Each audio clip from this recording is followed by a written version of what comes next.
Welcome back to the Content Swap podcast. You are joined by Parker and Aaliyah. Do you think we should ever start bonus episodes differently? we're doing it right now, I guess. Yeah. Or do you want to start over? No, that's fine. Welcome back to a bonus episode of the Content Swap podcast. You are joined by Parker and Aaliyah. there you go. So yeah, this is a bonus episode. Surprise! We're posting on a Friday. Woo woo woo! So, what's going on? The Oscars are happening this Sunday, and we're gonna be. Well, actually, us being out of town has nothing to do with anything. But we're gonna be out of town, but we're still gonna catch the Oscars. We'll be back to catch them, and that'll be a ton of fun. So, we wanted to sit down and take an opportunity to go through all of the categories and discuss what we think should win, as well as probably what we think will actually win, and just kind of have like a free-flowing conversation about it. So that's all we're planning on doing here today in this little bonus episode. You're doing so much head bobbing. I'm doing a lot of head bobbing, like get a little sass in there. What does he say? So you found ice in a place with no ice. Yes, you're committing a podcasting taboo. Whatever. I'm talking about Avatar: The Last Airbender live action. If you're on TikTok, No you've inside seen jokes. Yes. There's ice where there's no ice. Anyway, yeah, go look that up. So yeah, we're just going to go through each category. I have compiled them into a specific order that I thought would be, I guess, the most cinematic for a podcast. Just the best order to kind of discuss in. So should we just kind of get started? Mm-hmm. All right, cool. So first up, we have animated feature films. So nominated in this category, we have The Boy and the Heron, Elemental, Nimona, Robot Dreams, and Spider-Man Across the Spider-Verse. Ooh, okay. So of those, I have watched Nimona, I've watched The Boy and the Heron, I've watched Spider-Man Across the Spider-Verse. I did not watch Elemental. And what was the other one? Robot Dreams. I think it was a DreamWorks animation. I see. I did not watch that. I would personally like for Spider-Man Across the Spider-Verse to win. I think The Boy and the Heron's going to win. That's exactly where I'm at as well. Yeah. I think for context in this specific category, Spider-Man Into the Spider-Verse won Best Animated Film that year. Mm-hmm. And I'm not sure Miyazaki has ever won this category, Mm-hmm. which Feels overdue. Feels way overdue, yeah. Yeah. And with this being like his last directorial effort, I think it's a total shoo-in for winning this category. But Yeah. I agree with you. I think Spider-Man Across the Spider-Verse is just altogether like the better It's just film. so beautiful. Yeah. It's a piece of art. But I mean, I enjoyed Boy and the Heron, but yeah, I don't know. Across the Spider-Verse just hits you in a whole different way. But yeah, Miyazaki's definitely overdue for an Oscar. So I won't be mad if that wins. Yeah, I agree. And I think with Across the Spider-Verse being a like part 1 sequel, Yeah. that will also kind of not work in its favor. With the next movie that comes after this could totally be the one to get the nomination for that year. Yeah. You're going against Miyazaki's last film. It's just like Yeah. it is what it is. Yeah. All right, shall we move on to the next category of animated short film? All right, so we haven't watched any of these, so we're going purely based on title here. We got Letter to a Pig, 95 Senses, Our Uniform, Pachyderm, and War is Over, inspired by the music of John and Yoko. I think that's going to win. Interesting. I didn't know that was a thing. I don't think that's gonna. I mean, Really? War is Over, Beatles, but Yoko. I don't know. I don't know about that one. Maybe. I was going to say that. Well, before I heard that one, I was thinking maybe 95 Senses.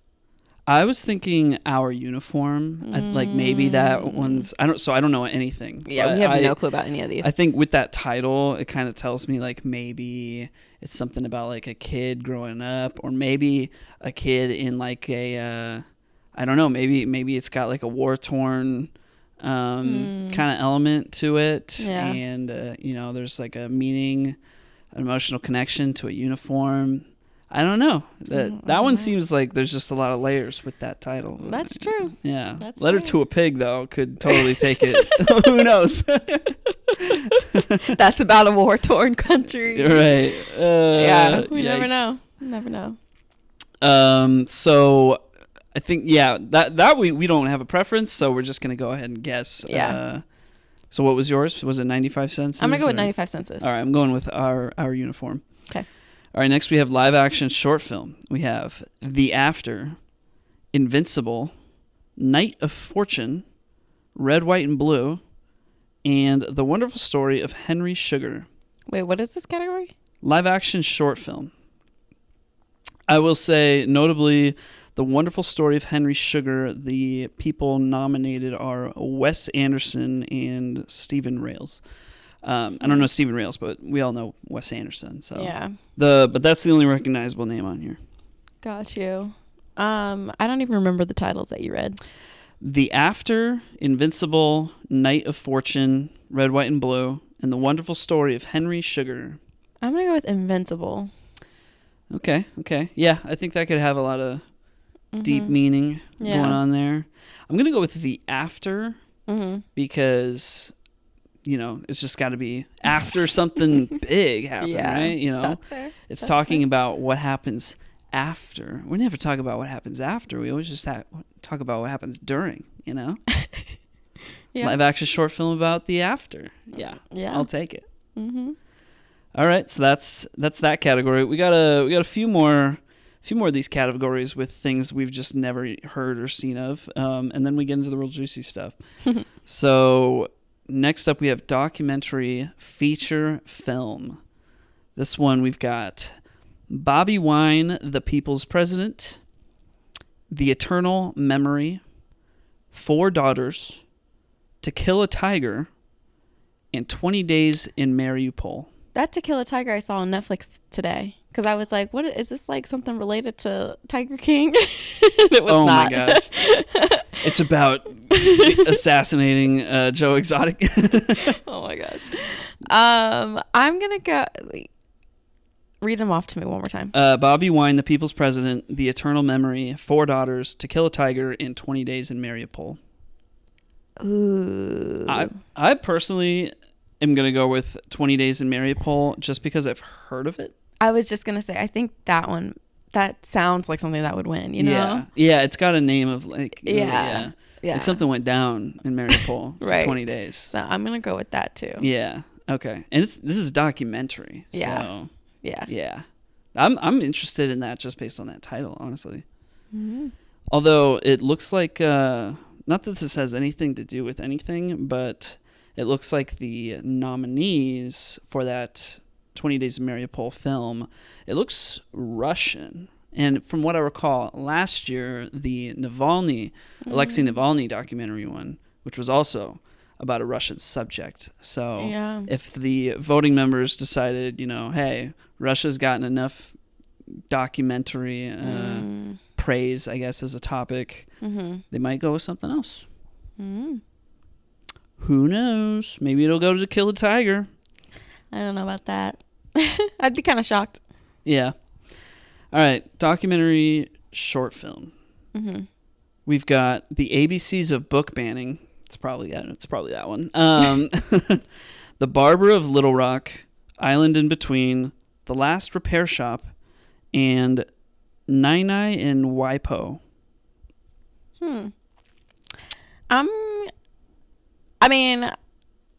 I'm very curious about this banned bookshop movie or documentary short film. The ABCs of Book Banning. Yeah. Yeah. I'm very curious about that. So I don't know that it would win, but I kind of want to watch that now. I mean, it seems like such a good topic. I think like that's something that the Academy would eat up because, you know, it's talking about like the distribution of knowledge, and the Academy is all about celebrating motion pictures, especially, you know, giving Best Picture to usually a film that's highlighting some kind of like important topic that educates the viewer in some way.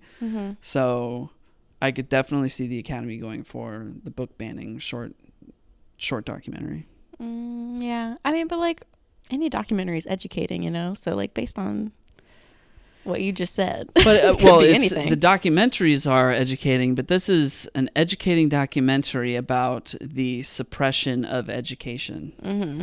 So Yeah. Yeah. I don't know. I'm still not sold that it will win, but yeah. if I were to choose one that I would like to win, it would be that. Okay.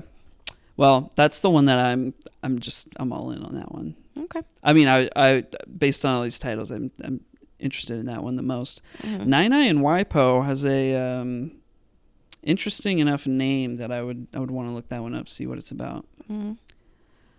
All right. Well, there's that one. And then next we've got international feature film. Oh, here we go. I don't know. Ooh, how do I say this? Is this where Society of the Snow is in? Because I've been trying to watch this movie, but you keep making me wait. Oh my goodness. It looks so good. Yeah, no, I want to watch it. Okay, so we've got Io Capitano from Italy, Mm-hmm. Perfect Days from Japan, Mm-hmm. Society of the Snow from Spain, The Teacher's Lounge from Germany, and The Zone of Interest from the United Kingdom. So we know, okay, I think we know for a fact because The Zone of Interest is the only one on here that's nominated for Best Picture. Yeah. And that is definitely going to win this category. Yeah. But I would like for Society of the Snow to win, even though I still haven't seen it yet. Yeah, I haven't seen Society of the Snow, but did not love The Zone of Interest. Yeah. So based on what I know about the premise of Society of the Snow, Yeah. I would probably want that to win. Yeah. Yeah. All right. Good deal. Good deal. All right. Next, we've got music, original score. Ooh. All right. Interesting. I've actually listened to some of these. So we've got American Fiction, Indiana Jones and the Dial of Destiny, Killers of the Flower Moon, Oppenheimer, and Poor Things. Okay, I personally would want Killers of the Flower Moon to win. I feel like that's the only movie whose score I remember.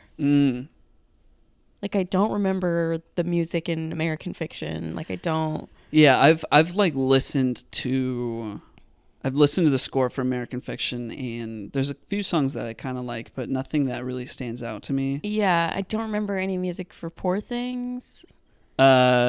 Yeah, me neither. Yeah, so I'm gonna stick with Killers of the Flower Moon for this one. Okay.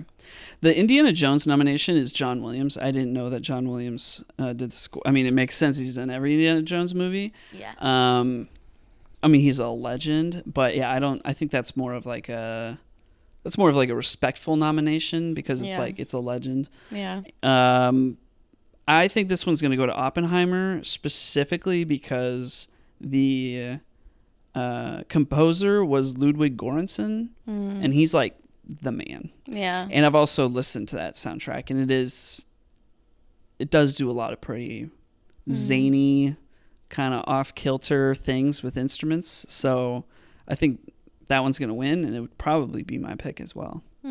Okay. All right, next we have music original song. Ooh. This will be fun. Is this Mr. Ryan Gosling? Yep. So first we have The Fire Inside from Flamin' Hot, which I never even watched, but I heard the song was a bop. It's like a family film about the guy who created Flamin' Hot Cheetos. Yeah, my mom was telling me to watch it because she really liked it. Yeah, I never saw it, but yeah, the song was nominated. So yeah, I literally read a review for this movie recently, and the person said like, yeah, the movie, I didn't really like the movie, but that song at the end was hot. Okay, so we got Fire Inside from Flamin' Hot, I'm Just Ken from Barbie. That would be Ryan Gosling. Ooh, music and lyrics by Mark Ronson. Dang, yeah, that seems... I mean, I do love a I'm Just Ken. Yep. It's good. Next we have It Never Went Away from American Symphony. Never heard of that one. American Symphony is, what's his name? That singer, Baptiste. John Baptiste. John Baptiste. Yep. I said Baptiste. What is who's John Baptiste? He's a singer. Oh, okay, yeah. It's his like it's like a documentary about him creating this whole performance, but then his like wife got cancer, and so. Oh, jeez. Yeah. Okay. Wow. Well, that sounds interesting. Yeah. Yeah, and the song's called "It Never Went Away." Oof, oof. I felt that one. All right, well, moving along, we've got Wazaze, "A Song for My People" from Killers of the Flower Moon, and "What Was I Made For" from Barbie, sung by Billie Eilish. Dang, that's a good one too. So, yeah, I think it's between the Barbie songs it's gonna on be this between one. Barbie. It's either "I'm Just Ken" or "What Was I Made For." I think on it, like, "What Was I Made For" is such a beautiful song. So personally, I think I would like that one to win. But I kind of feel like "I'm Just Ken" is gonna win. I want "I'm Just Ken" to win. I think it's gonna win. It's, I mean, "What Was I Made For" is a beautiful song, but it's, I don't know, it's not as fun. Like, I don't, it's just not fun. It's not. Hit your heart. It stands out on that album as being a great song. I mean, it stands out in general for being a great song, but it's like, for me, it's kind of like typical Billie Eilish fare. Whereas "I'm Just Ken" is like totally different. You know, it's Mark Ronson, but it's like Mark Ronson has so many different styles. It's sung by Ryan Gosling. Yeah. It's got a great message that's a signature core of the movie. Yeah. Whereas "What Was I Made For" is just, I mean, it's there. Yeah. I mean, the theme, I think, speaks to the same as the movie, but "I'm Just Ken" is just so, like, integral to the identity of the film, I feel like. So That's fair. Oh my God, I'm blanking on Billie Eilish's brother. Phineas. Like, Billie and Phineas are just crushing it in terms of, like, songs for movies. Like, Turning Red, James Bond, so they're just so good at songwriting, and, like, I don't know, it's just, they always come out with the bops. You know who always comes out with bops as well? Who? Mark Ronson. So True. Fair. Yeah, I mean, you couldn't ask for a better matchup, honestly. Yeah. Billie Eilish and Phineas versus Mark Ronson. And Yeah. It's fun. But no, I think it's going to be "I'm Just Ken." All right. Next, we have Best Sound. Give me a second to pull that up. Okay. Interesting. We have The Creator, Maestro, Mission Impossible, Mission Impossible: Dead Reckoning Part 1. Ooh. No. Oppenheimer, and The Zone of Interest. Okay. I want to give this one to Oppenheimer. Personally, I think Zone of Interest might win. I think Zone of Interest will and should win. Yeah. It's the whole movie. Yeah. I feel like, I don't know, I feel like the music just didn't do anything for me in Zone of Interest, which, like, it was meant to, but I was just like, it's not best music, it's best sound. Well, exactly, sound. But I feel like Oppenheimer, it, like, flipped the script. Like, what you expected wasn't what happened sound wise. What do you mean by that? Because, you know, Please elaborate. like, when the explosion goes off, but it's dead silent, and then it's, like, not until, like, they, like, delay things. You know what I mean? Like, it Yeah, that was a pretty big thing. Yeah. Like, I feel like they use sound in the most unexpected way for what the movie was, you know? Okay. I mean, that's how I felt about The Zone of Interest, because The Zone of Interest, very little is happening on screen. Yeah. Most of what is being conveyed to you that you're focused on is all happening off screen.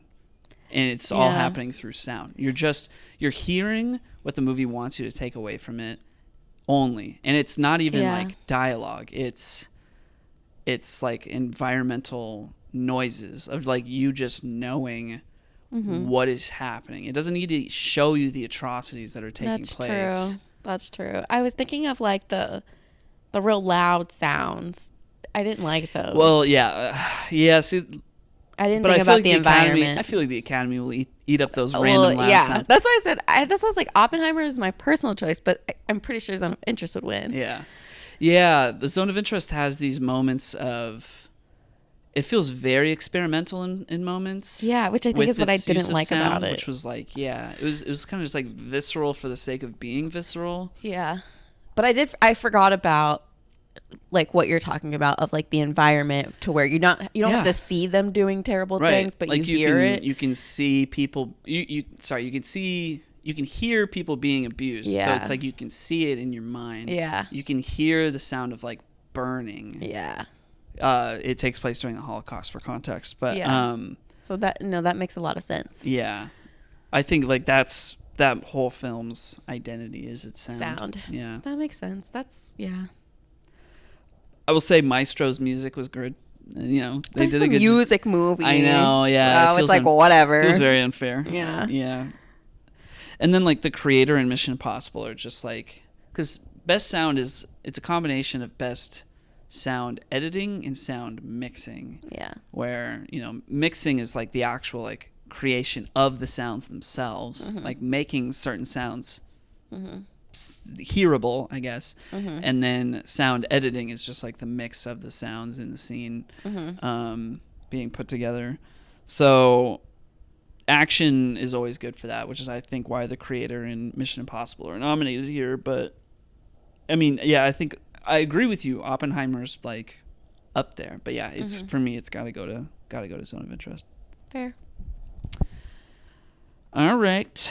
Next up, we've got costume design. Ooh, that's a fun one. This is one I have been arguing with you about. whoa.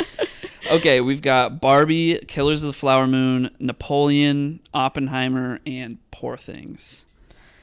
This is a hard one. So for me personally, I would love Barbie to win. We'll get to my later picks. If Barbie's going to win anything, I really want it to go to costume, just because you're turning these very iconic doll outfits into real life outfits, and it's just done so well, and like every person's dream, whoever, was interested in Barbie. So I really want it to go to Barbie.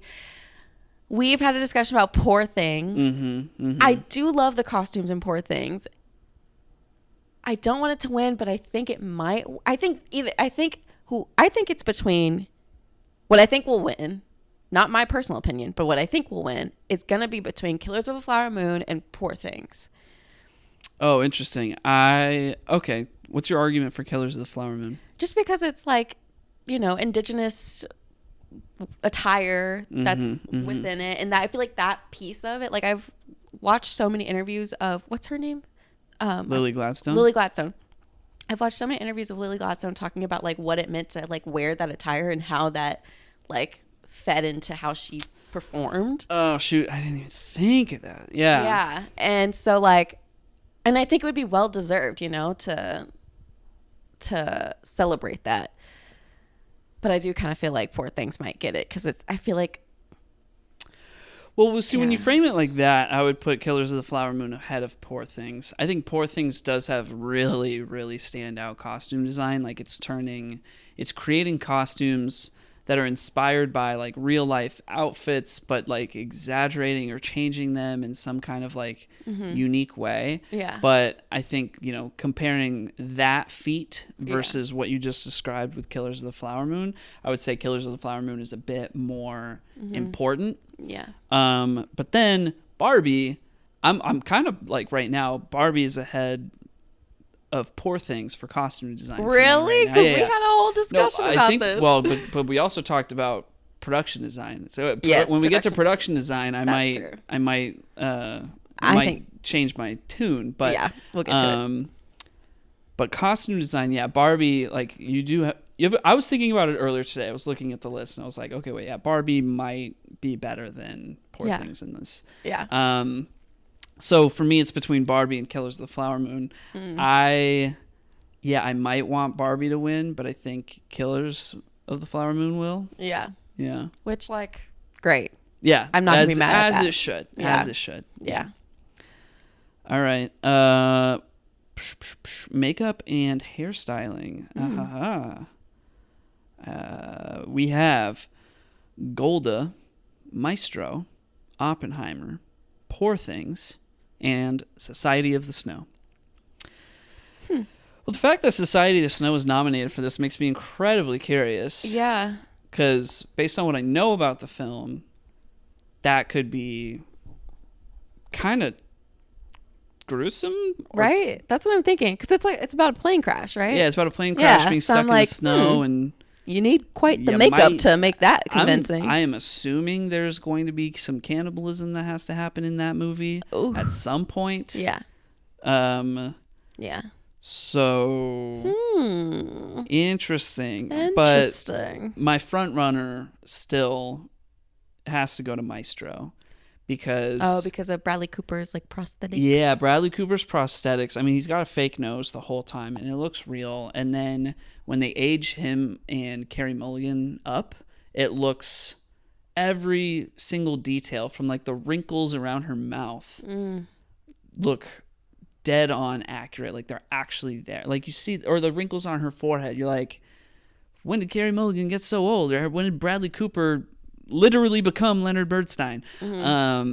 It looked so convincing to me, and I'm like, yeah, it's got to go to that. Got you. I mean, I trust that. I haven't seen Maestro, but yeah. If they were able to accomplish that, then that's something. Yeah. Of all the things going on in that movie, it wasn't my favorite movie. That was like the one thing that I was like flawless. Yeah. Yeah. Cool. Okay. And yeah, I think it'll win that. Production design. Okay, fun. Let's do it. So we've got Barbie. Oh, all the same. All the same as costume design. We've got Barbie, Killers of the Flower Moon, Napoleon, Oppenheimer, and Poor Things. I'm giving it to Barbie. All right, let me think. They built a whole Barbie world. I know, yeah. Okay, so Barbie world. Yes. Valid. Yes. Very, very valid. Down to the like minute details too. Yeah. Like, how cool is that? It is really cool. Yeah. And it's one of the most standout parts of the film, the fact that they have Barbie World and that it looks so exact to what you would want it to be. Yeah. I mean, I feel like they pulled their references and did it flawlessly. Yeah. Like years and years and years of history. Mm-hmm. They literally ran out of pink paint. Wasn't there like a pink paint shortage because they had used it for the set? I didn't know that. Okay, well, an argument for Poor Things. No. The sets looked great. I really like what? But like, here's my thing. It's like, what sets? Because like, honestly, okay, all right. Wait, no. Let me go through it. Honestly, you have like some basic environments. You've got like little alleyways for when she's in, what was it, like Italy or whatever. You've got like some snowy patches when she's in Paris or France or whatever. You've got like a boat, like just a boat. Okay, it was not just a boat. That was a cool boat. No, everything that every visual piece of that was so CGI'd. Like first off, you just named all of the least interesting sets. That's all I remember in the movie. That's all I can remember. One, remember every time Willem Dafoe was sitting at the table eating, he had that like crazy machine next to him. Oh, a machine. Just the machine is what gives the machine was wild, and it like really stood out in that scene. It was like, you're telling me it was just the replacement for his like gallbladder or something. You're telling me a machine deserves to win over a whole Barbie world? Remember the scene in Poor Things when she finds out that there are like people who don't have food in this world, and they're in like Egypt or something, right? And they're like on that staircase, and it looks so surreal. That was like all computerized. Yeah, but it looked great. No, the practical set, like part of that was a practical set, sure, and it's the design of the production. No, Barbie, I respectfully, I'm gonna give it to Poor Things here. Nope. If Barbie doesn't get this one, I will actually flip a table. I'm gonna give it to Poor Things. This is the only category where I feel very strongly. Well, no, this and costume are the only two categories I feel very strongly about Barbie. Here's my thing. I think Barbie's gonna win, but my personal choice would be Poor Things. You're wrong. All right. Next up, we have visual effects. Interesting nominations for visual effects this year. We have The Creator, Godzilla -1, Guardians of the Galaxy Volume 3, Mission Impossible Dead Reckoning Part 1, and Napoleon. I've seen Godzilla Minus One twice. Yeah. And, I mean, the visual effects are great, but I don't think they're that great. I think they're made, like, with a team of, like, 20 people, which is very much an accomplishment. But I don't think it holds a candle to, like, the visual effects of the creator. I saw the creator. I did not like the creator. Yeah. But visual effects wise, it was doing a lot of really cool stuff. It looked real. This whole time you said the creator, and I was like, "What the heck is that?" And I remember, with the little like kid robot. Yeah, the robot kid. Yeah. Like that stuff looked pretty good. Yeah, I don't know. I don't really have a strong opinion about this category. Yeah, like Mission Impossible Dead Reckoning Part 1. That like, doesn't deserve any awards. Wow. Why is it nominated? It would win Best Stunts if they had that category. And then like Napoleon. I didn't even watch the movie. Yeah, I think. And then Guardians 3 is. I'll go. I mean, with it the looks creator on great. this one. I mean, it looks great. Yeah, but I'll go with the creator on that one. Yeah, I'm going with the creator. I think it had by far the best effects of all of these. I think like if it was being compared against Dune Part 2 would take it by far. Yeah. Like no chance. All right, next we have writing adapted screenplay. For this category, we have American Fiction, Barbie, Oppenheimer, Poor Things, and The Zone of Interest. Best writing. Writing. Yeah.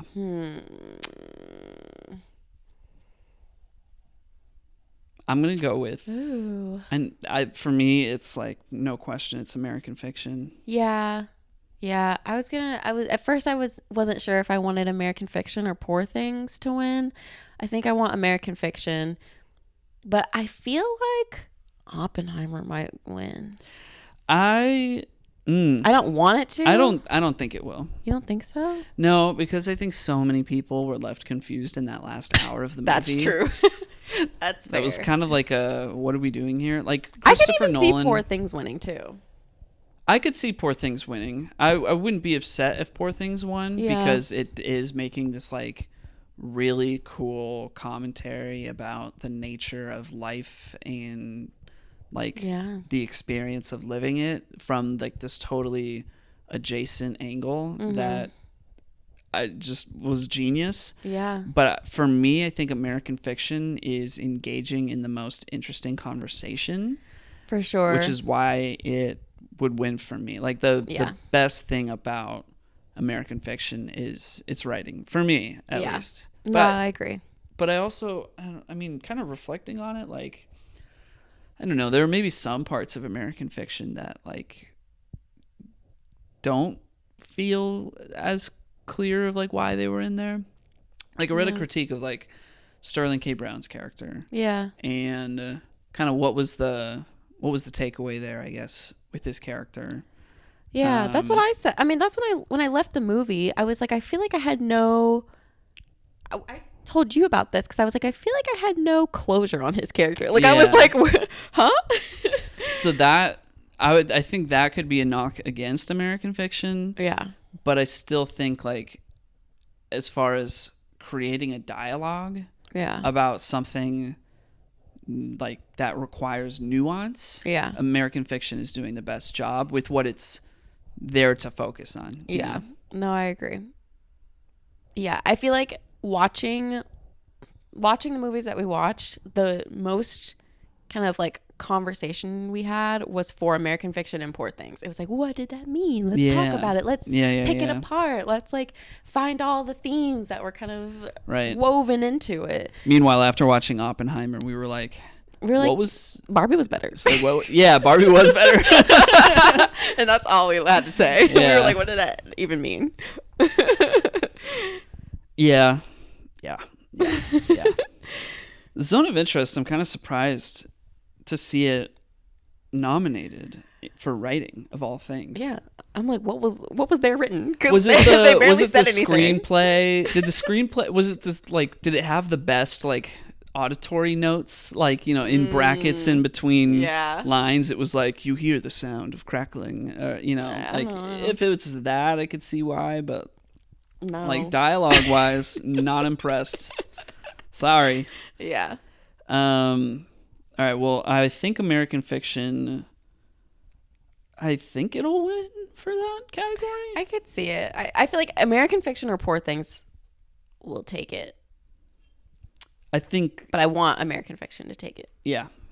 Yeah. But I yeah. wouldn't be mad if Poor Things took it. I wouldn't be mad either. But I think American Fiction will win because it's having a more important conversation. Yeah. Okay, next up, we have Best Original Screenplay. For this, we have Anatomy of a Fall, The Holdovers, Maestro, May December, and Past Lives. This is a really interesting category. I can't wait to see this one get announced. I personally would like The Holdovers to win. I think in my review for The Holdovers, I said that it would beat Past Lives. Yeah. Yeah, for sure. And we hadn't watched Anatomy of a Fall yet. I think I just posted my Anatomy of a Fall reviews today. Yeah. And most of my praise would go to the script. Yeah. Because of how just in depth it had to go. Yeah. But The Holdovers for me was just like one of the most finely balanced films I've ever watched. Yeah, that's what I was going to say. I was going to say personally I want The Holdovers to win. I could see them giving it to Anatomy of a Fall. I think so. I think I could see them giving it to them. I don't think it'll go to Maestro. No. In fact, Maestro had some of my least favorite writing of the year. So, and I don't think it would go to Past Lives. Feels a bit. Wasn't that good? Yeah, Past Lives feels a bit simple. Although I enjoyed it. Yeah, Past Lives is wonderfully simple. Yeah. But I think like The Holdovers just has like more meat on its bones. Yeah. For sure. Okay, so are we both in agreement on The Holdovers? Yep. Winning and preferred? I don't know. It's my preferred, yes. It's your preferred, okay. My winning, I'm not sure. I'm kind of stuck between you think it that might be and Anatomy of a Fall. Yeah. Interesting. Okay. I think Anatomy of a Fall, like it clearly required an insane attention to detail. Mm-hmm.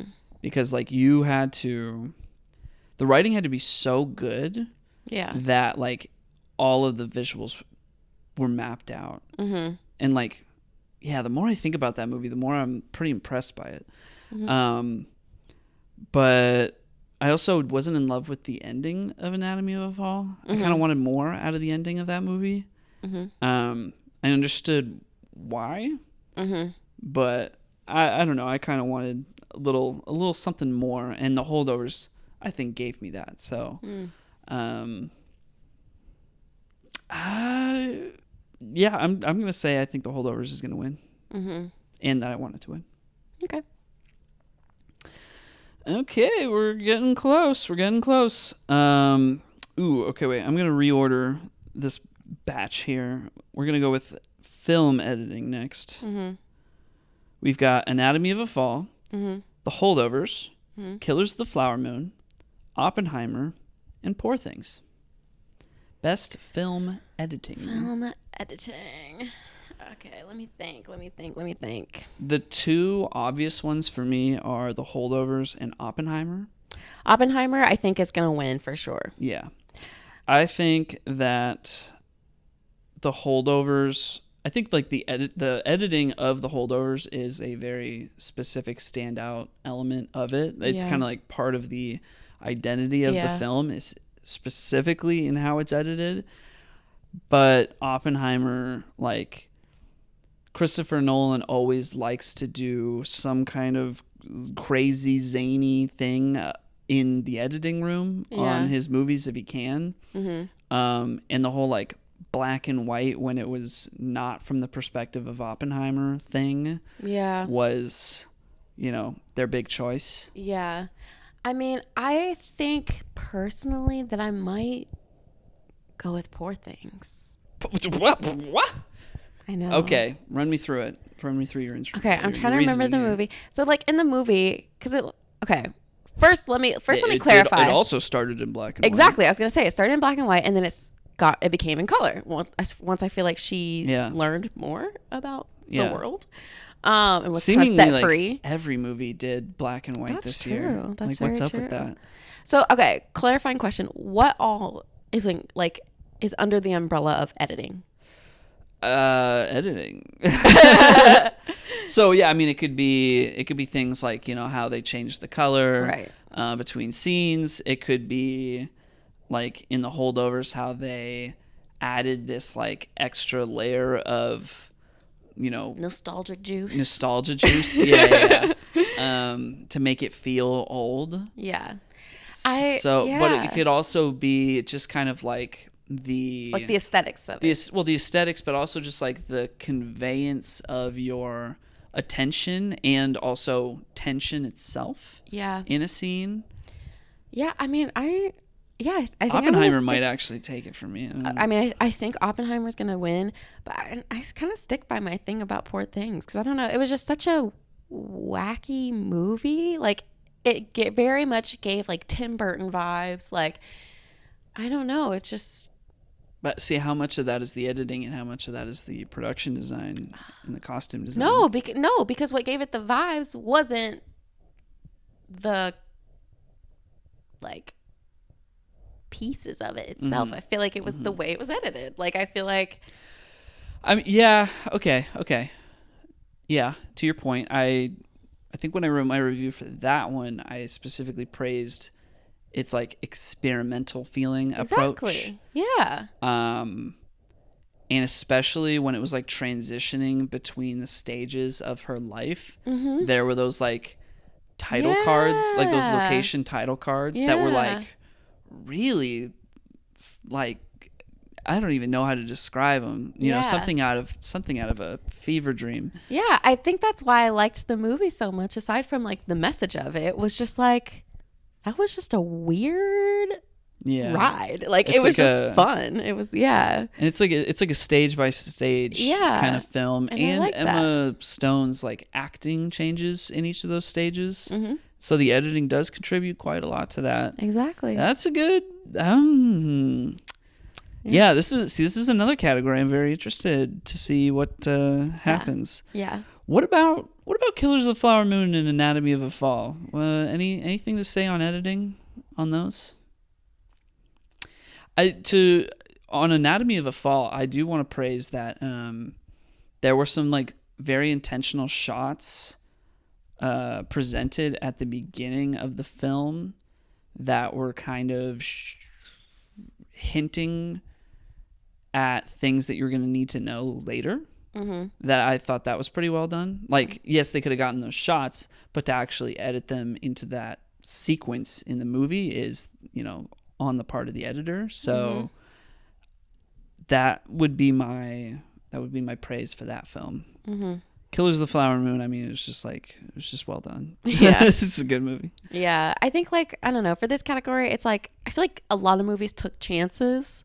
Yeah. And did risky things with their editing. And so Anatomy of a Fall, to me, doesn't meet that kind of riskiness as, like. Okay. From that perspective, The Holdovers doesn't feel as risky, I guess, because it's emulating something that already exists. Right. Like, I feel like Oppenheimer, they kind of did some risky things. They tried some different things out and told the story in a way that, like, you wouldn't really anticipate.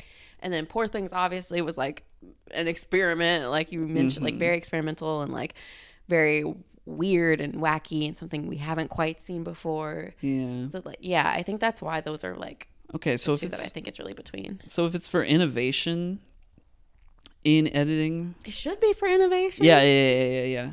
I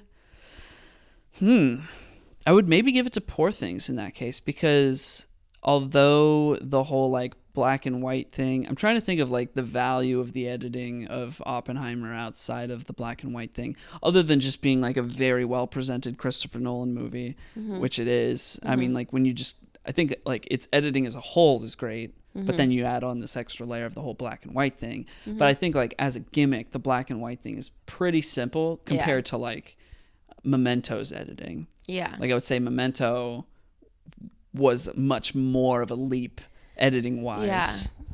And I feel like innovation, I feel like that whole like black and white thing had way more meaning in Poor Things than it does in Oppenheimer. Because like for me, it's like, okay, these things, like when she was like in the most oppressive state, then that's when you see the black and white. Once she's kind of free and can explore the world for herself, then it's like things are in color, you know? And I feel like that juxtaposition of like, oh, she's free now, like she's taking in all of these different things from the world.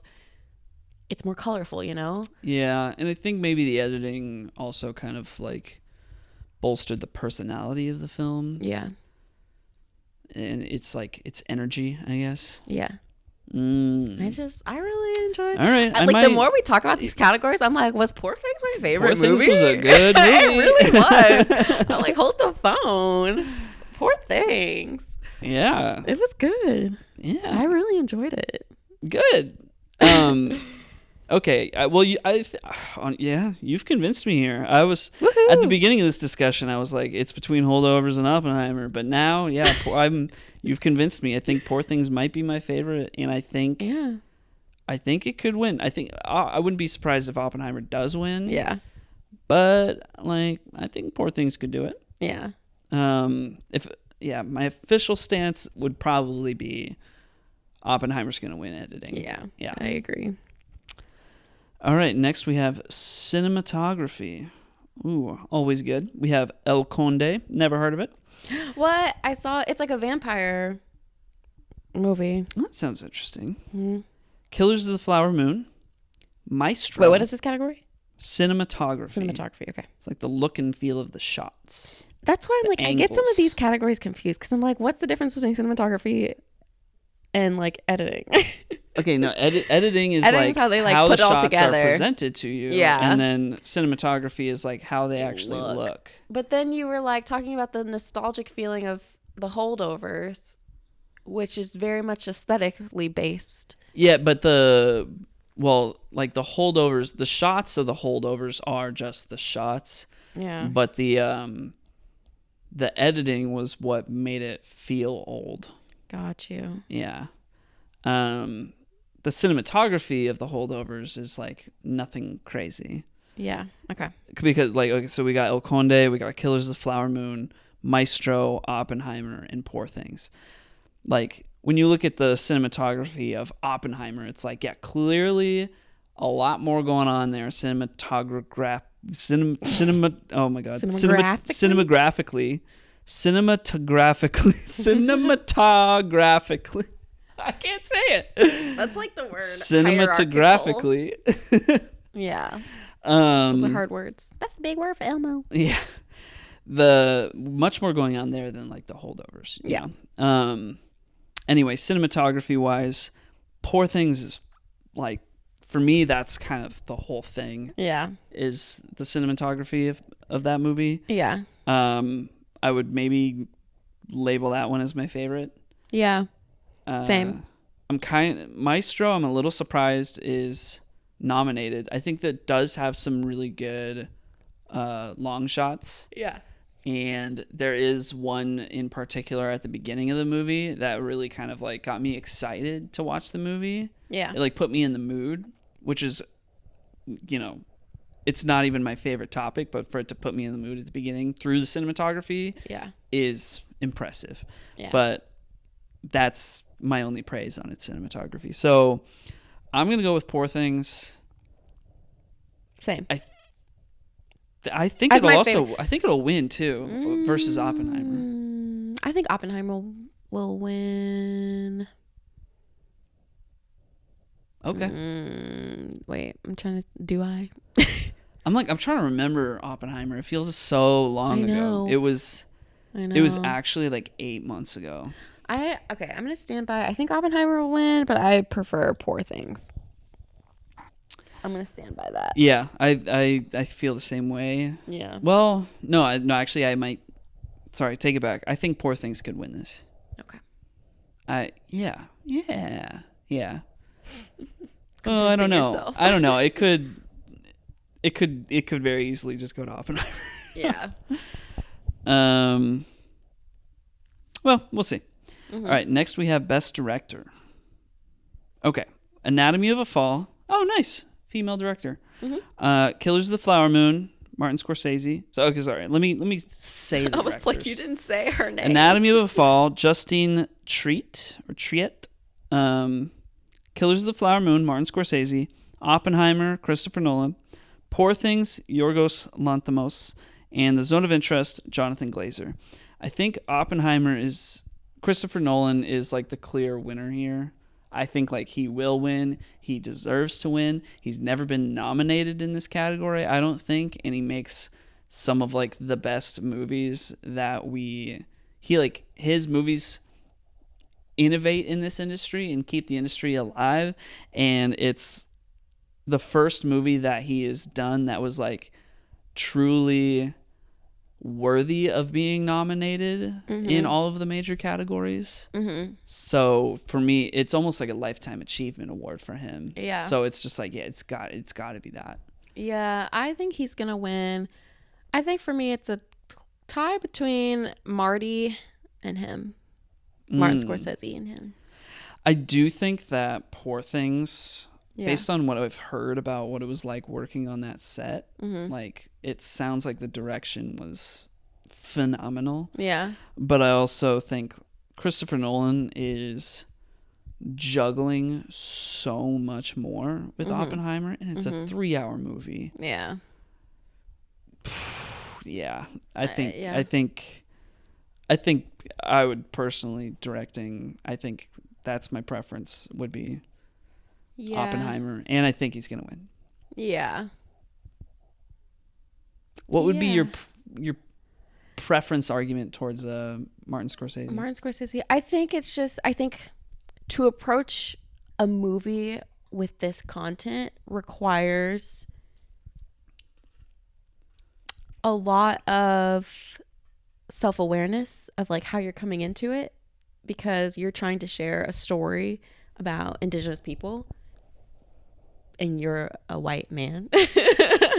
And so I think it required for him a lot of, I don't know, self-reflection, a lot of education, a lot of, consulting and collaborating.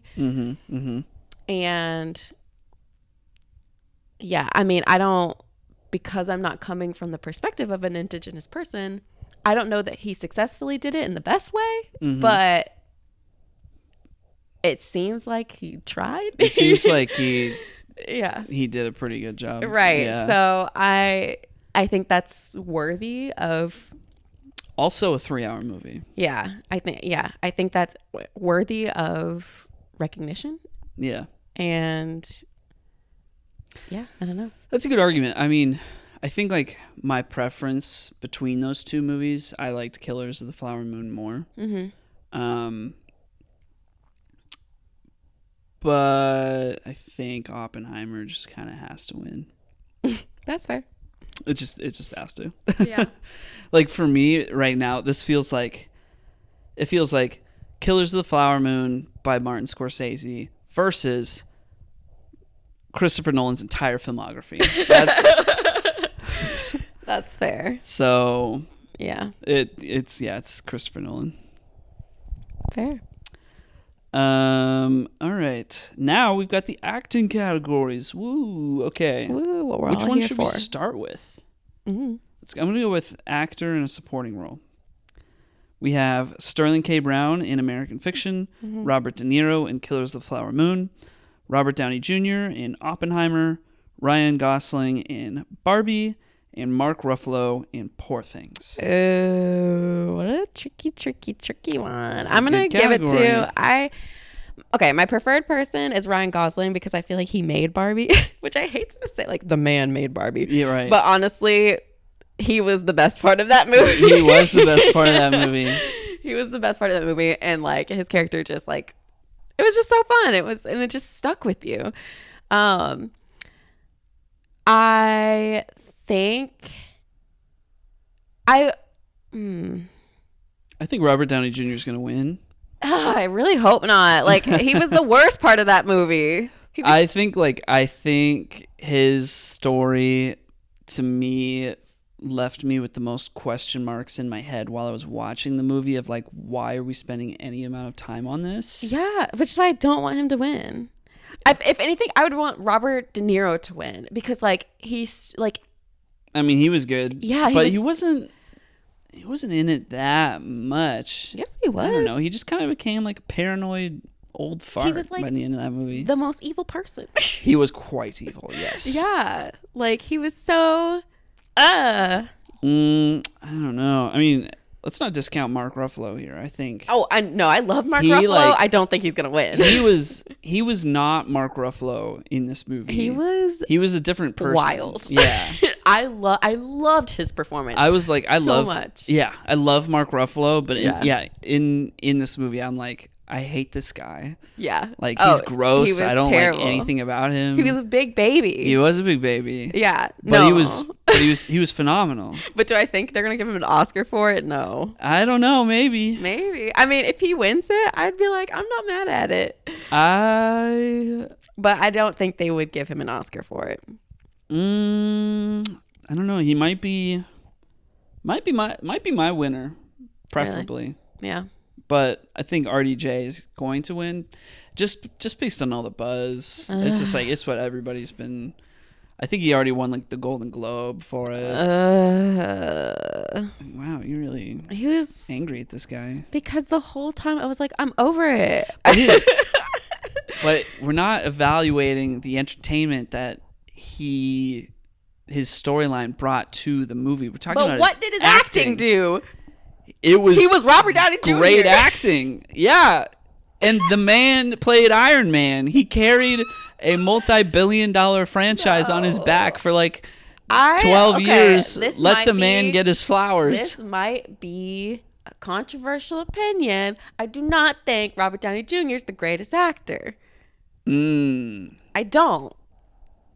I think he's good. He's good at being kind of quippy as Iron Man, but aside from Iron Man, what has he done that's been good? He carried those Sherlock Holmes movies with his fake British accent. I never watched a single Sherlock Holmes movie. He did Doolittle. Okay, babe. Do you hear yourself? He carried that movie on his back. On his own. They sold that movie on the good graces of just the fact that Robert Downey Jr. Were there even other characters, or were they all CGI animals? No, it was him acting with CGI animals. That's only a great actor can do that. No, I do not think Robert Downey Jr. is that great of an actor. I just don't. And so his performance in Oppenheimer, his acting in Oppenheimer was nothing special to me. I thought it was great. Well, okay. He's not even my pick. My pick is Mark Ruffalo, but Robert Downey Jr. I think is going to win the category. Right. So your pick is who? My pick is Ryan Gosling. Okay. But I guess Robert Downey Jr. I think that is a well-selected pick. Yeah. All right, next we have actress in a supporting role. Mm-hmm. We have Emily Blunt in Oppenheimer. I kind of forgot she was in that movie. Danielle Brooks in The Color Purple. Mm-hmm. America Ferrera in Barbie. Yeah. Jodie Foster in Nyad. And Divine Joy Randolph in The Holdovers. I preference Divine. I want her to win. I think Divine is going to win. Yes. I would love her. You know what? I agree. I think she will win. I really hope she does. I think she is. Yeah. I think everybody expects her to win. Yeah. I think she already won. I think she already won the Golden Globe. Yeah. Would she be your preference though? Yeah, that's what I just said. Oh, okay. I think like in this category, it's between Divine and Jodie Foster for me. Which I did like Jodie Foster a lot. Jodie Foster was really good in Nyad. I mean, like you see the character the person that she portrayed, like the real life person that she portrayed in the credits of the movie, and you're like, whoa. Yeah. Like Jodie Foster literally became that woman. Yeah, no, I love Jodie Foster in that movie. But I really want Divine to win. I mean, I want Divine Joy Randolph to win too, but hot Is it take, Divine or Devine? Divine? I mean, I don't know how to pronounce it it. could be Devine, could be Yeah. Divine. This might be a hot take. What like acting wise did she do that was so? Oh my gosh. No. So I mean, watched she got this me whole- emotional. You gotta watch the Actors on Actors. Oh yeah. It'll give you some insight Okay. as to how she did that performance. Like I don't know. She just like, I feel like she was the heart of that movie. Yeah, I'd agree. And for her to be like such a side character, like to have that impactful of a performance, to me was just like phenomenal. I mean, if the question is favorite character, it's her character. I liked her character a lot. Yeah. But I think like acting wise, Jodie Foster just kind of You didn't became feel a the different emotion? person. Of The course I felt emotion the Divine emotion, gave? but I also felt the transformation of Jodie Foster. No. Okay. I mean, yes. All Jodie Foster was just like rooting for her friend swimming. Like, I mean, not to diminish Jodie Foster's role, because I did like her in that movie. But like at the end of the day, it's just her rooting, like being a friend. Divine had so much more emotion, so much more like she had to pull out of her for that performance. She had to show grief. All right. It's a good argument. Yeah. Like that, I think of that party scene when they were at that party. Yeah. And she was like, you know, chilling at first and then just like was having a breakdown. Oh, yeah. Like that was just such a good scene. It was. Yeah. I mean, that's what I'm thinking about. Yeah. But then like her presence in the movie was just she was like this positive influence on the teenager character, Angus Tully, I think his name was. Yeah. Yeah. All right. Okay. All right. Okay. Well, I still think she's going to win, Yeah. but you might have convinced me that that's my preference. Yay. All right. Cool. Next up we have actor in a leading role. Okay. For this we have Bradley Cooper, Maestro, Coleman Domingo, Rustin, Paul Giamatti, The Holdovers, Cillian Murphy, Oppenheimer, and Jeffrey Wright, American Fiction. Okay. Before we knock it out of the running, I did want to give some praise to Bradley Cooper in Maestro. I think he did a fantastic acting job. I didn't feel like I was watching Bradley Cooper. I felt like I was watching exactly the character that he wanted me to be watching. When he was younger in that movie, he didn't like the intonation of his voice was like, you don't see his face when he starts talking. You hear his voice over the phone with somebody, and I was like, who is that talking? Is that Bradley Cooper? Who is that? And then you find out that it is, and then he kind of like talks like that for a while, and then as he gets older, his voice gets like deeper and more like Sophisticated. this. Yeah. And so like I think Bradley Cooper did a killer job. I do think Cillian Murphy's gonna win. Why? Because yeah, I mean, I think he's gonna win. I don't want him to though. Everybody's saying he's gonna win. I think he already won the Golden Globe again. Yeah. Another example. I mean, he does do a great job, and he's been like Christopher Nolan's side character guy for so long, and then he became, and he's this again is almost kind of has that like lifetime achievement kind of feeling to it, of like he's just always been really, really good, but he's never been like the selling point, like the main lead of the film.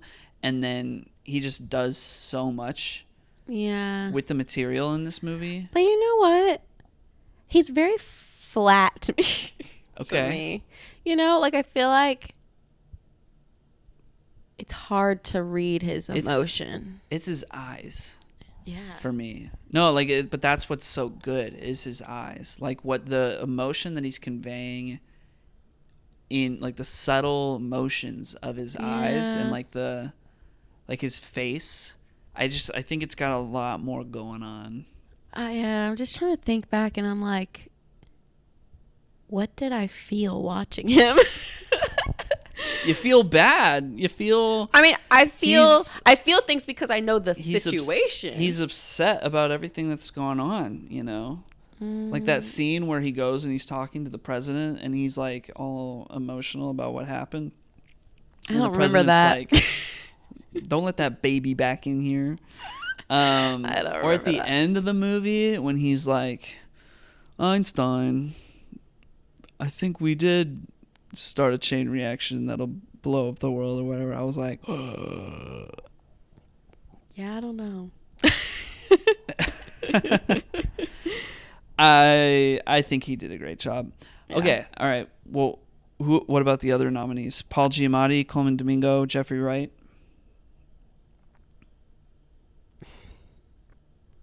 I don't know. See? I enjoyed Jeffrey Wright's performance. Yeah. I don't think he's gonna win. I think he was having the most fun with the Yeah. material that he was given. Yeah. I enjoyed Paul Giamatti's performance as well. Right. Yeah. He was great, and he had that like crazy contact lens to make it look like he had a lazy eye. Yeah. I don't know. He was very entertaining to watch. But yeah, I mean, maybe he's my preferred pick, but I don't think he'll win. Okay.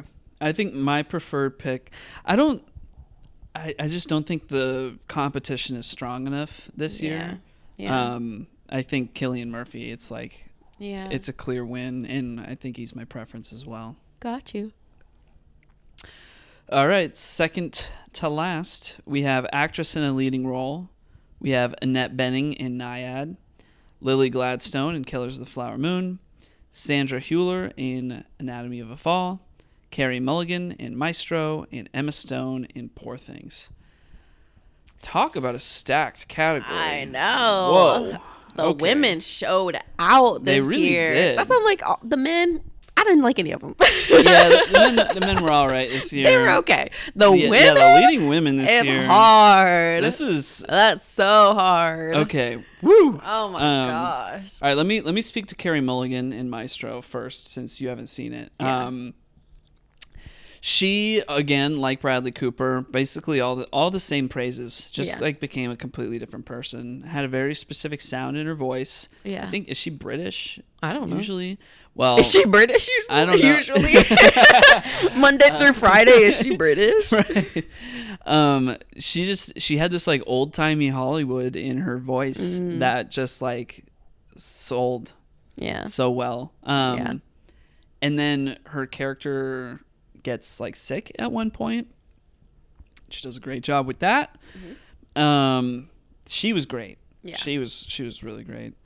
Sandra Hüller in Anatomy of a Fall. She's probably the weak link I would agree. of the five. I mean, she is good, but not as good as the rest here, I think. Yeah. Not quite as dynamic as some of the rest of these. Okay, so that leaves Emma Stone, Annette Bening, and Lily Gladstone. Which are like the top three for me. I'm Those- like, they were all phenomenal. Okay, I want to hear about Lily Gladstone from you, because I really liked her. I liked her character, but I also sometimes, looking back, I think to myself, like, well, she kind of just was sweating in a bed for most of that movie. So I think for I me- think she won the nomination, or I think she won the Golden Globe. Like, people are saying she's probably going to win, and she probably Yeah. is going to win. I would but love I need her to to win. understand more about why. I think because all the pain you feel watching this movie, it comes from her. It comes from watching her in pain. And like, this movie would not have the impact it has without the way that she performed. like she's carrying the pain of the story, I guess is the best way to put it. Like she's the one who, she's like the only survivor too. right, like she's the one who tells that story, I feel like, just through her performance. So that's why for me, I'm like, I wouldn't be mad if she won. I loved her performance. I don't know why you would be mad. Well, no one's gonna be mad if she won.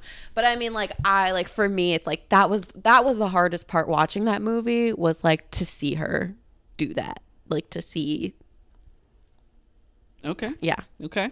I'm just like repeating myself, but yeah. All right. Well, how does that stack up against Annette Bening and Emma Stone for you? So I'm not going to say that Annette Bening is my preferred pick. I thought she was great. Yeah. Because like I don't think she's going to win. Yeah. She's probably not my preferred. Yeah, she's not my preferred. I feel like but for I'm me oh, go ahead. Oh, sorry. Go ahead. No, I'm so glad that she's nominated. Yeah. Because she really does crush it in this movie. She did. Again, with just like Jodie Foster, like just fully becomes the character. Like, and she's not playing. She's playing a real person, but the person she's playing is like not a normal human being, you know? Yeah. In any sense of the word. Like she's just so wholly herself. Yeah. There's literally no one else like Diana Nyad. Yeah. And Annette Bening portrayed it very well. Annette Bening said, "Oh, there's no one else like her. Well, watch me. Now I'm her." Yeah. Yeah. No, yeah. And it's wild. Like, she does such a good job. Oh yeah. Yeah. I absolutely loved. Yeah, I could watch that movie again. Like I love that movie so much. So for me it's always been between Killers of the Flower Moon, Lily Gladstone, and Emma Stone in Poor Things. I think Lily Gladstone's performance is more. How do I want to put this? I would say Lily Gladstone's performance is probably more important. Exactly. Yeah, I feel like hers is more important. I think Emma. So here's what I say. Emma Stone, I think, did a phenomenal job with the character, especially going from like it's like a Frankenstein kind of story, and so to go from like this like non-verbal character and like portraying emotion non-verbally and like having these kind of jerky movements, like the way she's walking because she doesn't know how to walk and that sort of thing. Like I feel like she had more of like a physical performance in that sort of sense, and like that was really cool to watch. And then for her to like gradually come out of that and like develop these other characteristics and kind of become a different person was really cool to watch. But at the same time, I guess for me, I'm like, which role was the more like taxing? Like which one required more of them to like really make sure it came out? And I feel like Lily Gladstone, like that had to have been such a taxing role. I agree with all your points on Emma Stone. I think her role feels so much like the ideal role that you would want to get as an actor who's really diving into like the process of acting. It's an ideal role to get and to have and to portray, because you get to like take such a deep dive into the human experience, which is like all about what acting is. So it's definitely the more like snooty of the two. It's the more like actors are gonna look at that and be like, wow, ooh, acting. But was it made from the fact that is Emma Stone's acting in that role so good because it's Emma Stone, or is it just because the role was written really well? Yeah, that's a good point. And also I think about like, because it's such a wacky movie, I feel like there wasn't, was there a wrong way to do that? You know, like I feel like because it's such a blank slate of like, we could do whatever, like she could take a risk and it wouldn't even really be a risk, in that sort of sense, because it's like, well, what would a person be like? You're creating that character yourself. But I feel like with Lily Gladstone, it's like she had to, like, she's carrying a lot more on her shoulders. Yeah. She's, like you said, it's got much more of a, like, her presence in the film gives it, like, the impact that it has. Exactly. The movie falls apart if she's not able to portray that story. Yes. Like, if it wasn't Lily Gladstone, if it was somebody else, I don't think it would have been as good. But we don't Whereas know that. If Emma Stone was, like, if it was, like, I don't know, Aubrey Plaza instead or something, right? Like, would it have been much different? Right. I don't know. I don't think so. So I preferred, and who I think is going to win is Lily Gladstone. After raising my own points, I think I'm going to have to go with Lily Gladstone as well. Yeah. And hearing yours. Yeah. But special shout out to Annette Bening, honestly. Yeah. You crushed it, girl. All right. Last but absolutely not least, we have Best Picture. So, the most nominees in this category, we have American Fiction, Anatomy of a Fall, Barbie, The Holdovers, Killers of the Flower Moon, Maestro, Oppenheimer, Past Lives, Poor Things, and The Zone of Interest. Woo! Okay, from the jump, I think Oppenheimer's going to win.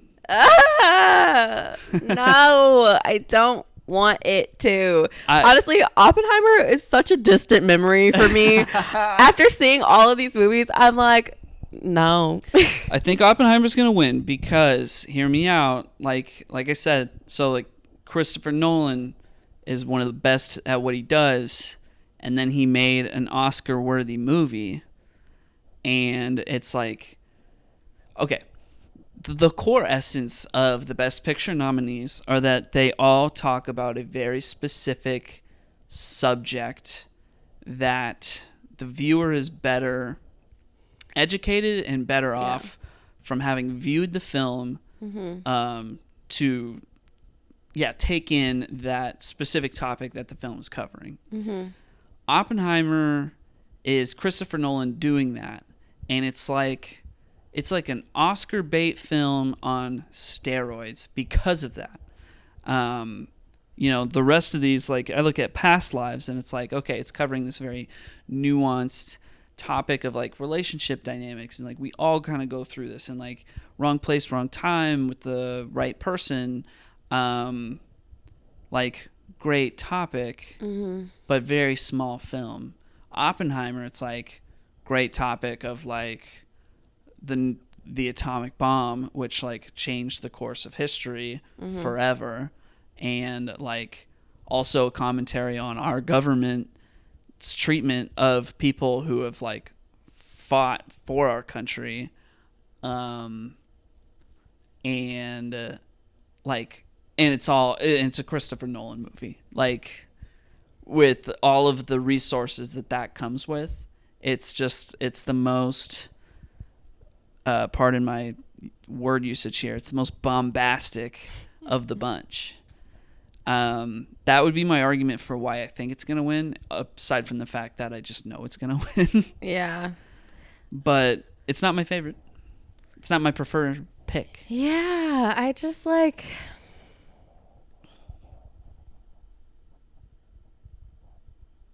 I'm trying to gather my... For me, it's... I don't know. Something about it. Thoughts. Something about Oppenheimer feels very, like, unsurprised. Like, what's the word I'm looking for? I see what you're saying. It feels very, like, predictable. Predictable. Like that. As you expected. Yeah, it's like, well, this movie was gonna get made. Like, I don't even know how to describe it. It just feels so predictable. And for me, out of all of the things, like, we have in this category, we have movies that have historical context, like this, and like Killers of the Flower Moon. Then we have movies that are not necessarily rooted in history in that sort of sense of like we're focusing on this one big event, but more like we're giving commentary on the way of the world, like how people are living currently. And I find that like if we're going to give an award to if the award is going to be given to something that's presenting a historical event, I think Killers of the Flower Moon is way more deserving of it, just because it's a movie that we have not seen. Like it's tackling a topic that we don't discuss, that we have hidden in the shadows for so long. And like that's a good point. Yeah, that to me has way more meaning and is much deserving of credit, because it's like finally we need this kind of story to exist, and this is the stepping stone for that existing.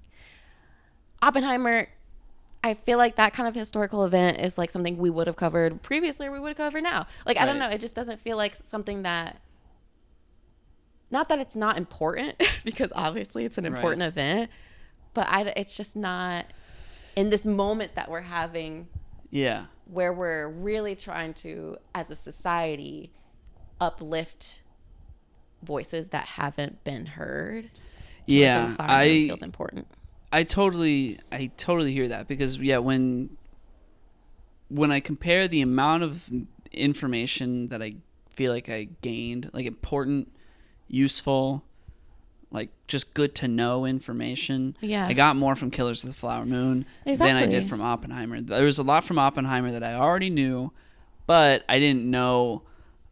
I mean, I learned about like you didn't know the emotion behind it. I didn't know the emotion and the people behind all of what happened, and I didn't know like the dynamic of like how he lost his security clearance afterwards, which is like totally wild. Yeah, but I left that movie being like, government's kind of wild, but like we all knew that. Like, right. Like, yeah, none of it. As a Best Picture winner, it's the most obvious. Exactly, and that makes it the least exciting. Exactly. Yeah. And then I feel like if you're not going to go with the like historical route, and you're going based on like a movie that has like artistically conveyed a message about society, for me that's Poor Things. Like I think that did it the best. Oh, interesting. Out of, if you're comparing it to Barbie, if you're comparing it to I mean, as much as I loved American Fiction, I think Poor Things was a better movie artistically, if that makes sense. I really liked Poor Things. I did too. I think like, so for me, like whenever people, I've been comparing Poor Things to Barbie, because I think at the end of the day, they kind of, in a way, are saying have a similar theme, or at least, there's one theme within Poor Things that's like about, like women, the treatment of women in this society, and like like the agency a woman can have, which I think is very related to Barbie. And I feel like Barbie does it in a more like, in a way where it's like they're stating the obvious. It's much more, exactly. They're stating the obvious, which is like, it's cool, because it's like, you don't need to do all the showing and telling you. Yeah, but it's like, after watching that movie, I wasn't like, wow, this like feminist movie, oh my god. I was like, well, yeah, duh.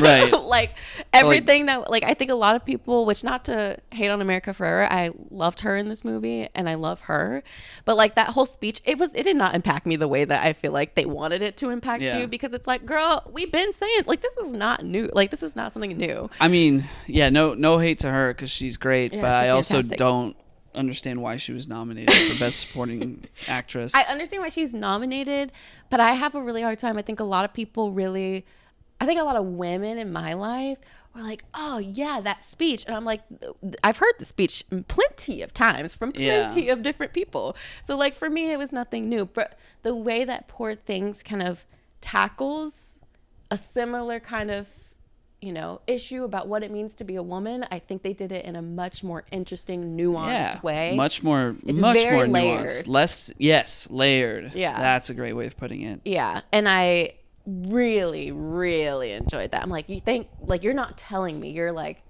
showing me her experience, and I'm picking up on these notes, and I'm picking up on these different pieces. And it's not the only piece too, because there's so much more complexity to it. So Yeah, I mean, I would say if Oppenheimer for some reason was to not win, the two other choices would be Killers of the Flower Moon or Poor Things. I agree. Um, I think it would be pretty cool if any of those three won. I Yeah. think it would be cool if any of these movies won, except maybe The Zone of Interest and Anatomy of a Fall. Those two I'd probably Yeah. bottom two for me. Yeah. But what would you say is your personal best picture That's a of this hard year thing. based on all of these? I know, it's a hard thing. I'm really stuck between Killers of the Flower Moon and Poor Things. They were both great.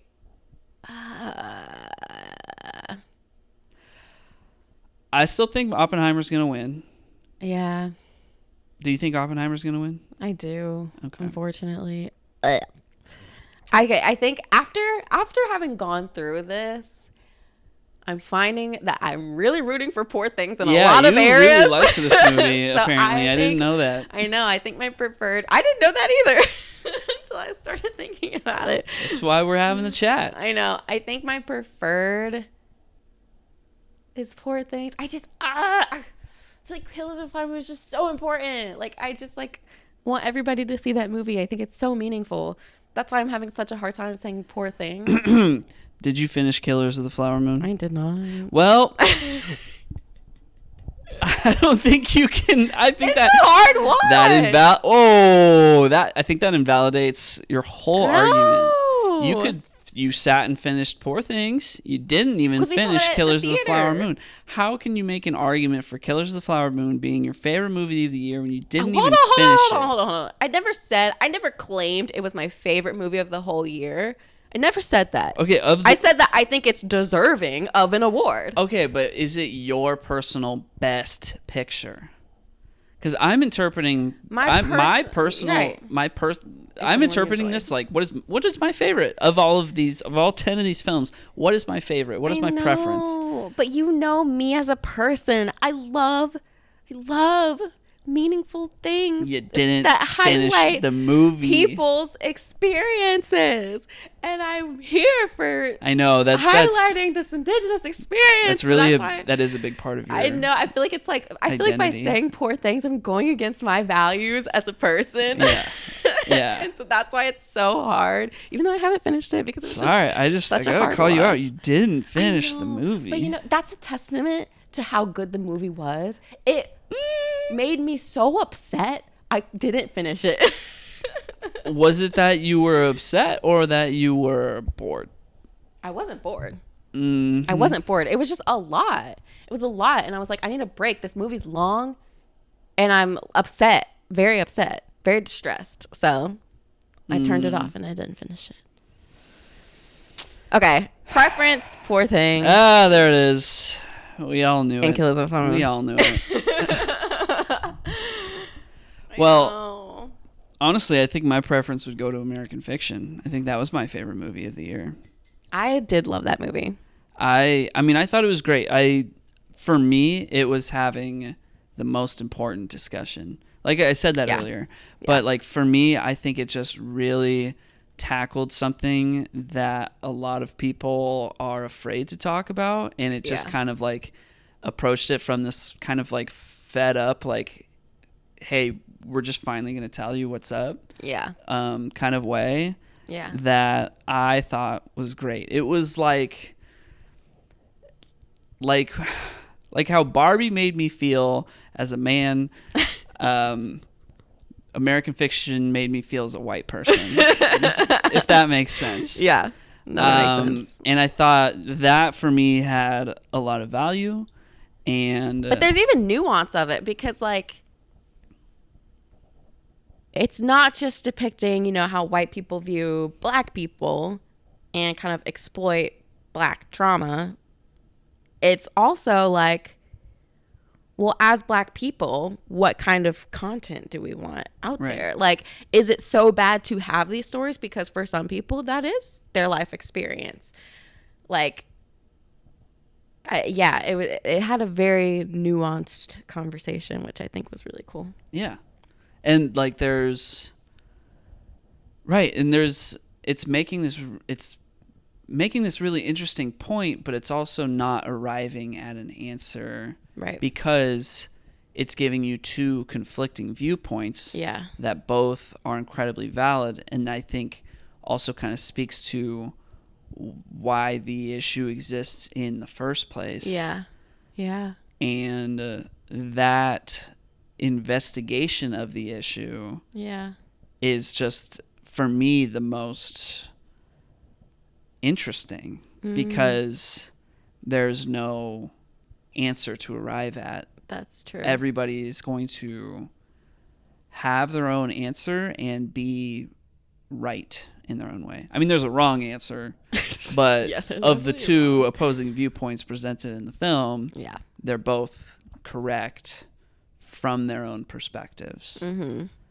And it also fair. speaks to, like, the fact that they're both correct is in its own way tragic. Yeah. Yeah. Dang, now I'm second guessing. This year was hard. There were some good ones. This is the first time I think I've seen every Best Picture nominee. This is 100% the first time I've ever seen them all. This was a heavy lift. It was. But they were like, I enjoyed almost, the only one I didn't enjoy was Oppenheimer. Like, I enjoyed every other one. Yeah. Which is why I'm like, so like, I don't want Oppenheimer to win. Do you know how you would rank them all? Oh my gosh. Don't ask me to do that, please. Here, I'm gonna rank them since I've got the list in front of me, and then I'll give you the phone and you can rank them. How's that? Okay. All right. So for me, it's like American Fiction was number 1. Yeah. Then I think it's Poor Things. Then it would be Past Lives, Killers of the Flower Moon, The Holdovers, Barbie,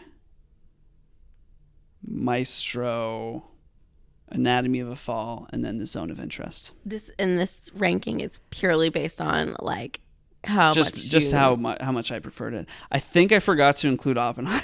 See what I mean? No one wants it to win. I would fit Oppenheimer between. I would put it above Anatomy of a Fall. I would put it above Maestro.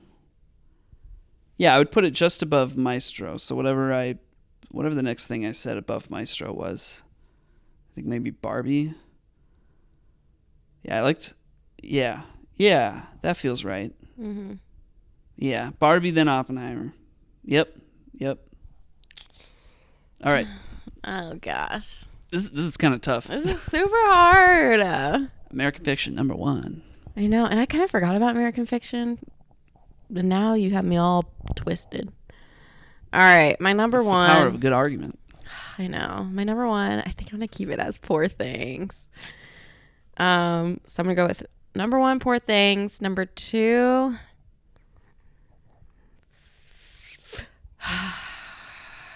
can I have a tie? Between what and what? American Fiction, Killers of the Flower Moon. Okay. Yeah, that's tied for my number 2. Number 3.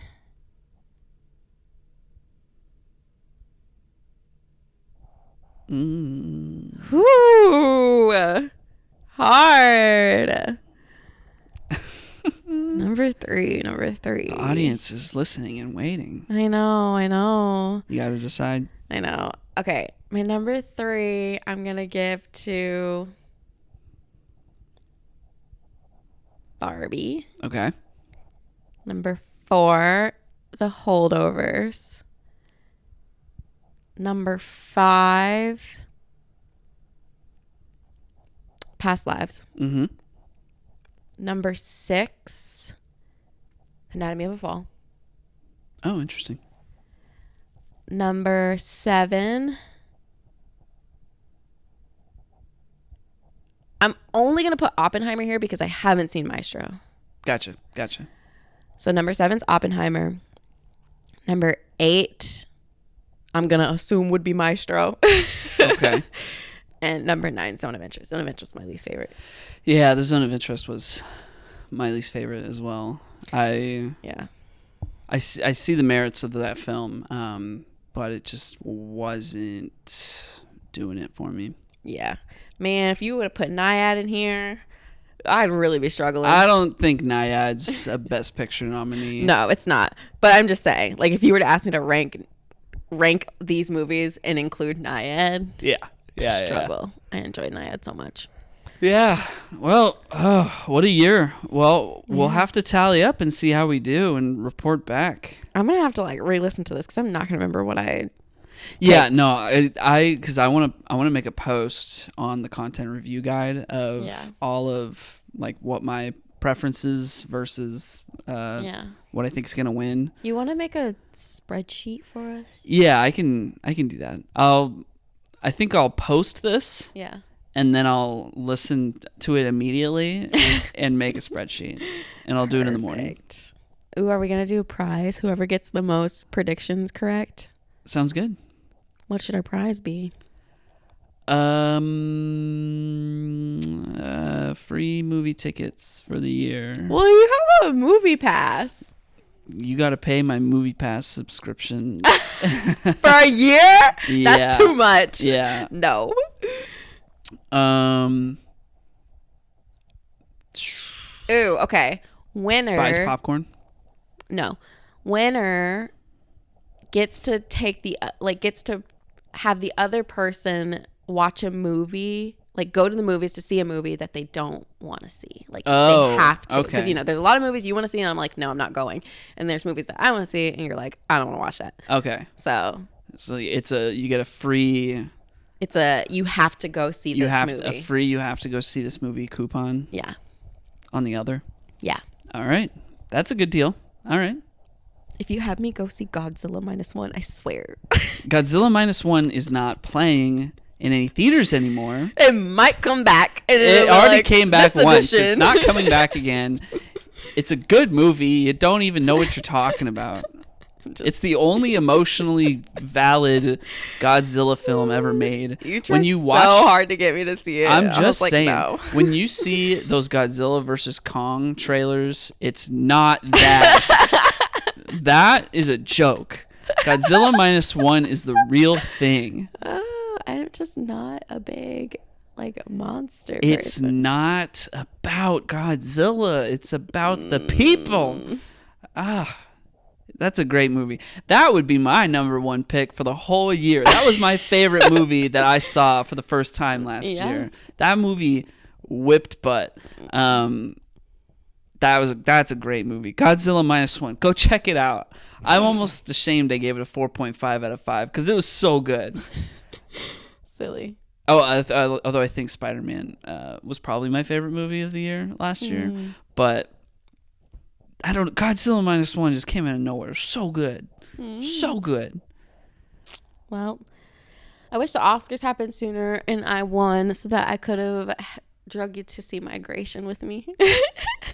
The stupid duck elimination movie? I wanted to see it. It looked kind of cute. Okay, well, we'll see. You might get to drag me to whatever you want. No, I'm going to drag you to... Well, I hope I win so I can drag you to one of those brunch movies. Joke's on you. I want to go to the brunch things. Yeah, but at the Alamo Draft House. Like the recent brunch movies are not great, They haven't been appealing. Twilight? They didn't have a Twilight brunch. They just had Twilight parties. Oh, okay. Well, all right, regardless, we should wrap this up. Sounds good. Well, we will update you next time on who won that. Or maybe it might not be next time. We might record the next episode before the Oscars happen on Sunday.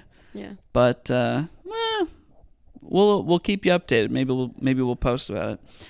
All right. Look forward to seeing you in a few days.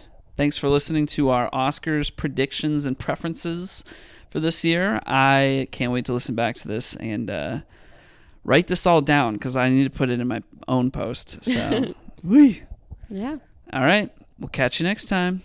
Bye. Bye.